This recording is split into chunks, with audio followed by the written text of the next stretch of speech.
Reading these books will give you plus 1000 aura. So today I'm going to be talking about Culture and Imperialism by Edward Said and The Dead Are Arising by Les Payne and Tamara Payne. So these are both books that were on my reading list for August. I started reading them before August and finished them because I spent like 3 days just reading, and they are incredible books that I highly recommend.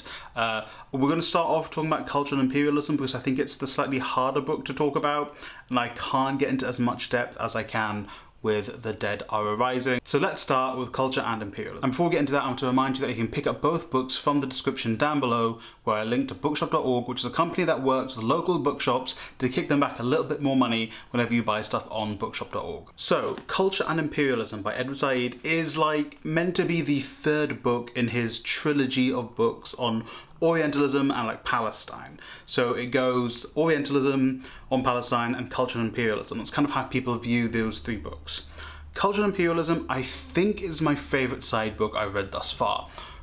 Not for any reason other than it looks a lot into media, and I'm a person who has always been interested in media. I have gone to film school, so this kind of resonated with me quite a bit.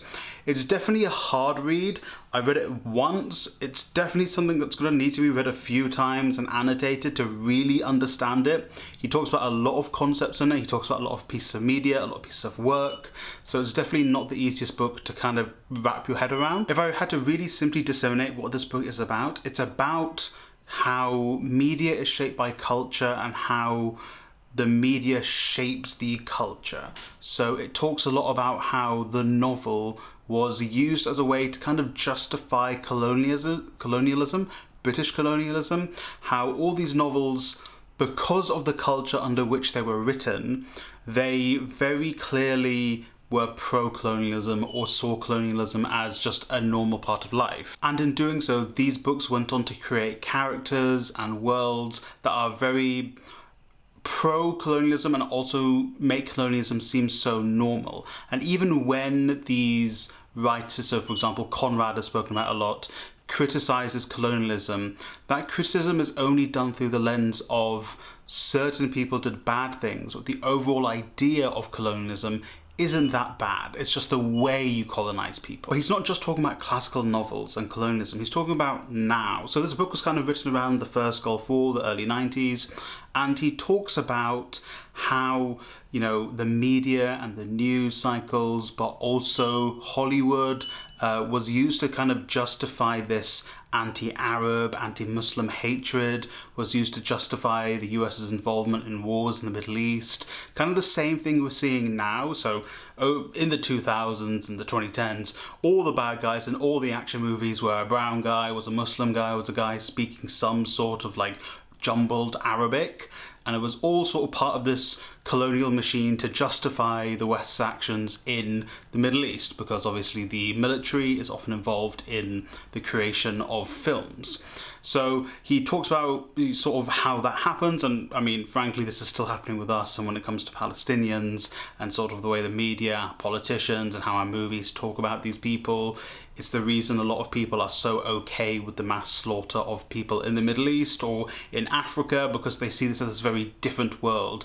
Like Conrad describes the people in Africa as savages, and even though in part he feels kind of bad about the colonialism and the bad stuff, but overall he's like, but if you colonize them correctly, it's fine. And this is Said kind of looking into that and trying to understand that. He talks about sort of the relationship to colonial India and colonial Australia, how even in things like I think the Bronte or the Austen sisters books, the world of having colonialism is so just normal, even Great Expectations, just the fact that there is colonialism, it's just a part of life. And you know, actually it's this other place where you as a British person, in the example of those books, can benefit from that, and how, you know, it is seen as a thing that is for the English at the very least to benefit from, and this is how it can help me in my book.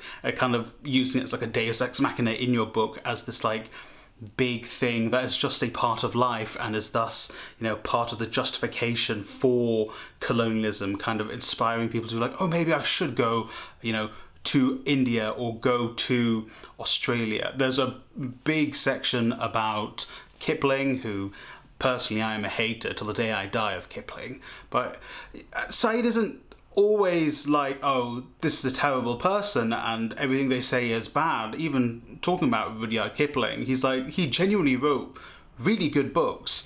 In Said's eyes, I do need to read his I don't want to, but I might read his longer books.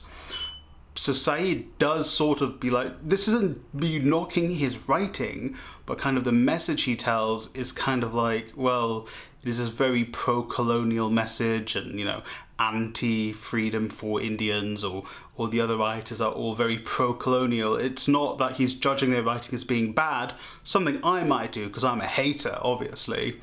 But Said is far more intellectual than me, so he is also looking at it from an objective standpoint, from a literary criticism standpoint, and the books may be good in their own right, from a plot, from a story, from a writing perspective, but from the themes and the ideas it tells, it's very colonial, it's very bad for the non-white people. That was a much more difficult book to talk about because it's a lot of high-level concepts, and I highly recommend you read it or try and listen to it, because I personally cannot do that book justice. This book, I can do a little bit more justice, but again, it's just a fantastic read. Les Payne's, with the help of Tamara Payne, after Les Payne unfortunately passed away before the book was 100% done. The Dead Are Arising is a Malcolm X biography. So I picked up this book because I made a video which included Malcolm X's autobiography years ago, and the person was like, this is a better book, this is a better read of Malcolm X's life. And I was like, how can it be better than his own autobiography? I feel like it is better. Someone asked me in my Goodreads why it's better, so I'm basically going to read the answer I gave to them. I'm not going to read it, I'm going to say it. This book is a much more encompassing look of Malcolm X's life.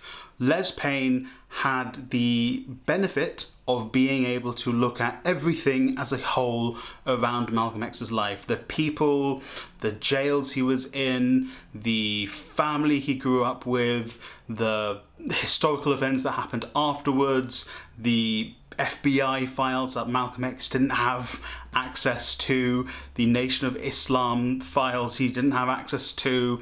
It's like a work of art, this book. I genuinely would describe this book as a work of art. There's so much going on, and it is incredibly well put together.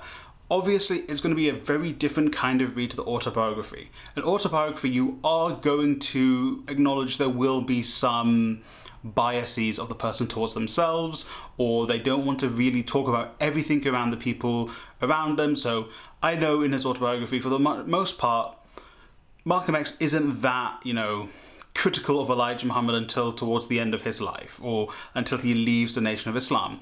This book, we have the advantage of being able to look into Elijah Muhammad's life and to kind of see how he got to where he was in the Nation of Islam.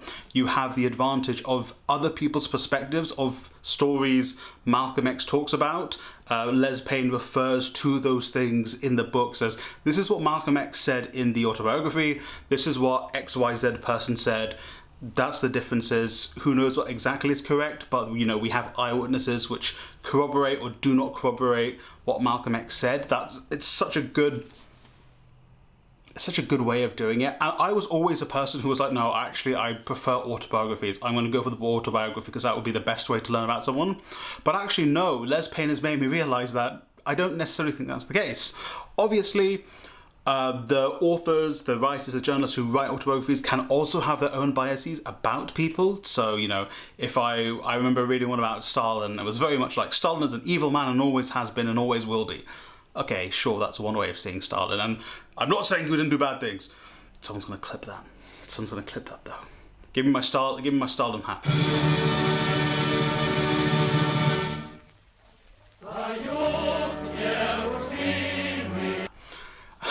But this does feel like it is a very well investigated, or Les Payne was a award-winning journalist. It's a very well investigated book and very well put together and totally worth the read. This is definitely going to be in like my top books of the year, and it's genuinely such a good, enthralling read. Obviously, the autobiography of Malcolm X was also an enthralling read because it is done semi through Malcolm X, and Malcolm X was such a fantastic orator. But this is a really well put together discovery piece, a discovery piece of art on Malcolm X's life. And obviously it does have the benefit of being written after his death. It has the benefit of having access to all of these files that Malcolm X didn't have to write his own autobiography, clearly. But it is just a fantastic way of learning about Malcolm X. And also it gives you really great things you can go off and read to, you know, learn more about Malcolm X. So I know Malcolm X Speaks was on the Black Panther list. That's one thing to go and read, but I didn't know that I could go off and read Malcolm X's diary entries from after he left the Nation of Islam. So I'm going to go and do that now that I've read this book and I'm interested in those, so I'll either buy it or I'll find it somewhere to read. I genuinely highly recommend, especially if you are someone who is interested in sort of that period of history, interested in civil rights history, interested in Malcolm X. Honestly, just this, out of any book I've read this year, will be the one I'm probably going to tell people to go out and buy. Mark my word, in 5 to 6 months time. 4 months? Oh God. So thank you for watching my reviews of those two books. I cannot do those books justice. They are both fantastic reads. You will get 1,000+ Aura points for reading them. Links to the books are going to be in the description down below to bookshop.org, where you can pick up the books, and you buying them from bookshop.org does do a little kickback to other independent bookshops, or you can pick them up from your local library, as I always recommend.